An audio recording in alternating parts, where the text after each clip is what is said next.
సిద్దిపేట జిల్లా కేంద్రంలోని వైశ్య భవన ప్రాంగణంలో వెలిసిన శ్రీ వాసవి కన్యకా పరమేశ్వరి జయంతి ఉత్సవాలు అంగరంగ వైభవంగా జరుగుతున్నాయి.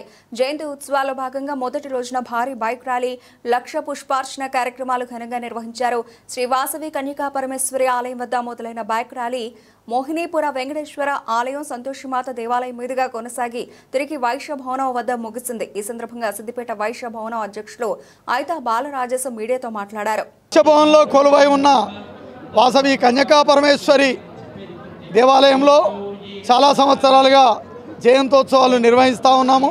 అదే మాదిరిగా గత సంవత్సరం మా కమిటీ వచ్చిన తర్వాత యోజనాబద్ధంగా అందరినీ కదిలివ్వడము, ఊర్లో ఉన్న వైశ్య సామాజిక వర్గాన్ని, వైశ్య కులంలో ఉన్న ప్రతి సభ్యున్ని, మాతృమూర్తులను కూడా కదిలిచ్చి ఘనంగా ఉత్సవాలు నిర్వహిస్తూ ఉన్నాము. దాంట్లో భాగంగా ఇవాళ రేపు జరిగే జయంతి ఉత్సవాలలో కార్యక్రమాలు నిర్వహిస్తూ ఉన్నాం. ఇంతకుముందే బైక్ ర్యాలీ కూడా నిర్వహించాం.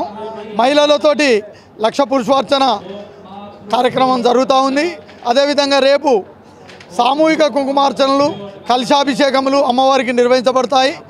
ఈ కార్యక్రమంలో అందరూ కూడా పాలు పంచుకొని, ఉత్సవాలలో పాలు పంచుకొని అమ్మవారి కృపకు పాత్రులై భోజన ప్రసాదాన్ని, అల్పాహార ప్రసాదాన్ని స్వీకరించి అమ్మ కృపకు పాత్రలవుతారని కూడా వైశ్య బంధువులందరినీ, వాసవి భక్తులందరినీ కూడా స్వాగతిస్తుంది ఇప్పుడు వైశ్య భవన కమిటీ. జై వాసవి, జై జై వాసవి.